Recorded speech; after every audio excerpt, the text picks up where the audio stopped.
warahmatullahi wabarakatuh.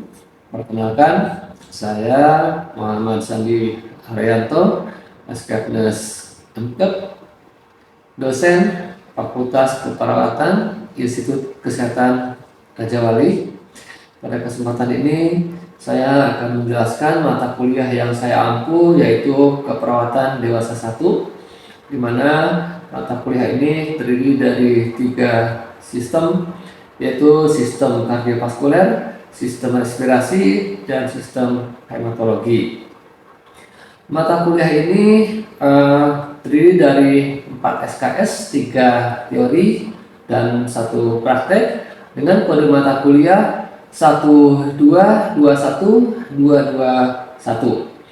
Mata kuliah ini disampaikan kepada mahasiswa pada semester gasal, di mana mata kuliah ini capaian pembelajarannya adalah mampu menegakkan diagnosis keperawatan dengan kedalaman dan keluasan terbatas berdasarkan analisis data, informasi, dan hasil kajian dari berbagai sumber untuk menetapkan prioritas asuhan keperawatan pada pasien gangguan sistem kardiovaskuler, hematologi, dan respirasi. Kemudian mampu menyusun penegakan diagnosis asuhan keperawatan pada pasien kasus-kasus sistem kardiovaskuler, respiratori, dan hematologi. Kemudian menguasai konsep dan teknik penyuluhan kesehatan sebagai bagian dari upaya pencegahan penularan penyakit pada level primer, sekunder, dan tersier, mengimplementasikan perencanaan asuhan keperawatan sesuai standar asuhan keperawatan dan kode etik perawat yang peka budaya, menghargai keanekaragaman etnik, agama, dan faktor lain dari clean individu, keluarga, dan masyarakat. Kemudian menguasai konsep dan teknik perawatan, penanganan risiko kasus sistem kardiovaskuler dan respiratori serta hematologi. Kemudian mampu memberikan asuhan keperawatan pada pasien kasus sistem kardiovaskuler, respirasi, hematologi dengan lengkap dan berkesinambungan dan menjamin keselamatan pasien. Kemudian mampu memberikan asuhan keperawatan pada area pasien kasus kardiovaskuler, respiratori, dan hematologi sesuai dengan delegasi dari nurse spesialis. Capaian pembelajaran mata kuliah yaitu mata kuliah 1. Setelah mengikuti kuliah ini, mahasiswa mampu menerapkan filosofi konsep holistik dan proses keperawatan kasus sistem kardiovaskuler, respiratori, dan hematologi. Kemudian melakukan diagnosa asuhan keperawatan pada pasien kasus sistem kardiovaskuler, respirasi, dan hematologi. Melakukan asuhan keperawatan dan melakukan penyuluhan kesehatan sebagai bagian dari upaya pencegahan penularan penyakit pada level primer, sekunder, dan tersier, serta mengimplementasikan perencanaan asuhan keperawatan sesuai standar dan kode etik perawat yang peka budaya, menghargai keanekaragaman etnik, agama, dan faktor lain dari pasien, individu, keluarga, dan masyarakat, serta menguasai konsep dan teknik perawatan penanganan risiko kasus sistem kardiovaskuler, respiratori, dan hematologi. Kemudian mengintegrasikan hasil-hasil penelitian dalam asuhan keperawatan dalam mengatasi masalah-masalah yang berhubungan dengan sistem kardiovaskuler, hematologi, dan respirasi, serta melakukan simulasi pengolahan asuhan keperawatan pada individu dengan kondisi kasus sistem kardiovaskuler, respiratori, dan hematologi dengan memperhatikan aspek legal dan etis, serta melaksanakan fungsi advokasi dan komunikasi pada kasus kritis terkait berbagai sistem tubuh manusia.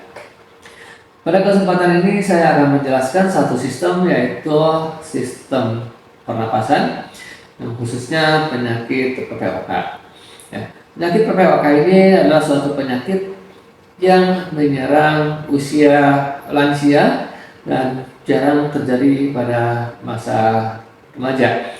Pembelajaran ini dilakukan di kelas dengan melibatkan mahasiswa, dan ketika mahasiswa telah mendapatkan mata kuliah ini, maka mahasiswa dituntut untuk melakukan aplikasi dengan cara melakukan penyuluhan pada remaja untuk pencegahan TBC. Kenapa dilakukan penyuluhan ini pada remaja, yaitu tingkat SMA?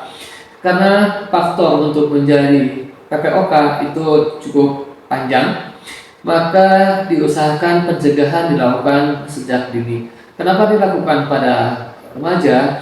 Karena remaja saat ini sudah terpapar beberapa kebiasaan yang kurang baik, diantaranya mulai merokok, baik itu rokok kretek ataupun rokok elektrik.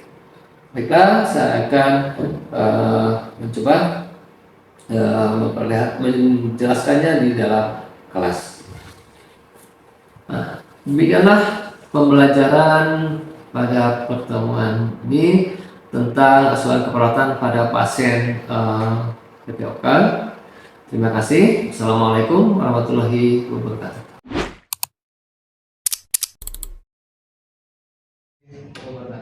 Waalaikumsalam warahmatullahi wabarakatuh. Kita lanjutkan mata kuliah keperawatan dewasa 1. Nah, khususnya sistem pernapasan. Topiknya akan saya sampaikan hari ini yaitu tentang kronik obstruktif pulmoner atau COPD atau PPOK atau PPOM. Oke, ada yang bisa menjelaskan apa itu penyakit COPD atau PPOM?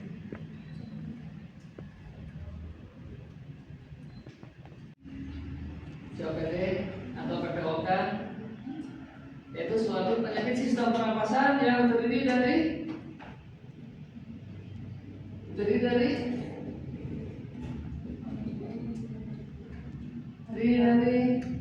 dua komponen yang paling utama, yaitu ada bronkitis kronis dan ada emfisema. Oke, kalau bronkitis kronis itu letaknya di mana? Penyakitnya di mana? Di kemudian bronkus kiri kanan. Kemudian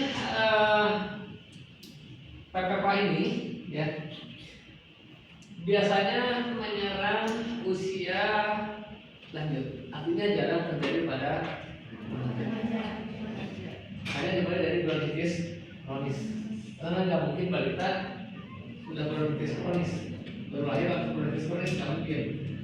Jadi sudah lanjut usia. Jadi kalau saya menyebutkan ini bronkus, trachea, bronkusnya, maka ketika bernapas pasien akan terdengar suara kalau pasien kalau menyempit bronkusnya akan terdengar suara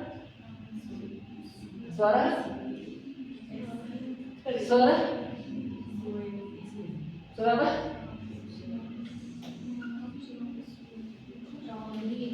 Suara kalau snoring ada sumbatan di bus ya, seperti tadi saya sampaikan. Tetapi kalau emfisema overinflasi, jadi si paru-parunya tuh banyak udara. Maka karena overinflasi, maka bentuk dadanya menjadi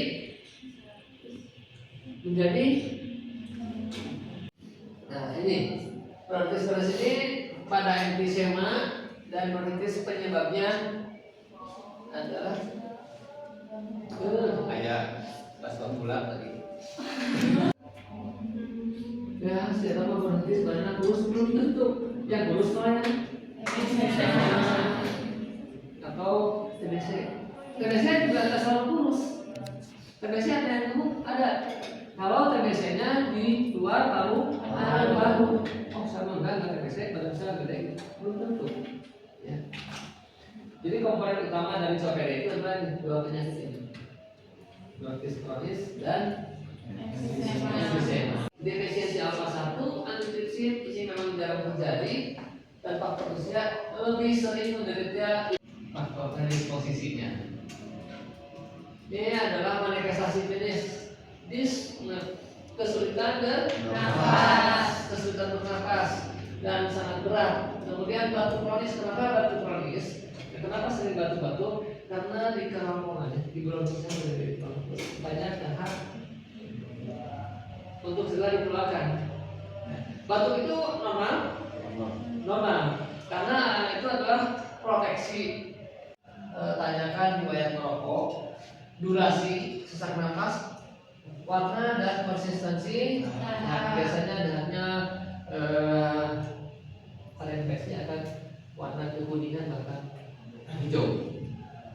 Nah, pemeriksaan fisik kita sudah belajar pemeriksaan fisik dari awal, mulai dari inspeksi apakah pasien menggunakan otot bantu pernapasan, apakah pasien mengalami pernapasan sering, otot bantu.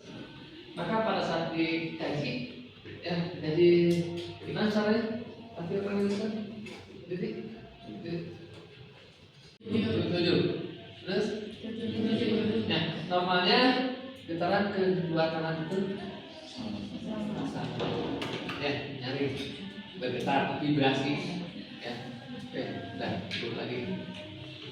Kalau itu timbul, jadi ketika tarik nafas si sebetulnya itu tarik nafas turun, begitu keluar lagi, dan pada saat tarik nafas akan terdengar dan itu namanya bronki.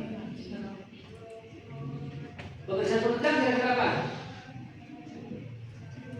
Pemeriksaan penunjang kira-kira apa? Yang paling khas di gangguan sistem pernapasan adalah sampai berapa? Jarumnya ada saya bawa di rumah jarum. Terus kilometrik. Kemudian pada COPD akan kelihatan seperti ini bang. Lebar dan rel hitam. Karena emfisema itu banyak udara berjubah. Kemudian analisis gas. Kalau analisis gas adalah hasilnya pada pasien POK apa? Melebarkan bronkus. Ya. Kemudian kortikosteroid inhalasi untuk mengurangi peradangan saluran pernapasan sering diresepkan bersama bronchodilator. Kemudian obat kombinasi yaitu inhaler yang menggabungkan 2 atau 3 jenis obat. Dan juga antibiotik untuk mengatasi infeksi bakteri saat kambuh. Terus yang dalam nafas tidak efektif itu masalahnya di mana? Di proses apa? Di proses apa? Di proses apa? Di proses apa? Proses pernapasan ada berapa? Proses pernapasan. Ventilasi, difusi, dan transportasi. Kalau ventilasi dari mana ke mana? Proses masuknya udara dari atmosfer sampai ke alveoli. Kalau difusi dari vaskuler ke atmosfer masuk sampai ke alveoli yang kayak anggur. Ini baru terjadi pertukaran gas. Sistem kardiovaskuler. Ya. Jadi diapain saja tindakannya? Dalam teknik batuk, teknik kolaborasi pemberian bronchodilator. Ini adalah teknik pernapasan full sleep breathing. Teknik nafas dalam. Nah, pas aja tarik nafas. Ya. Ada pertanyaan? Ada pertanyaan?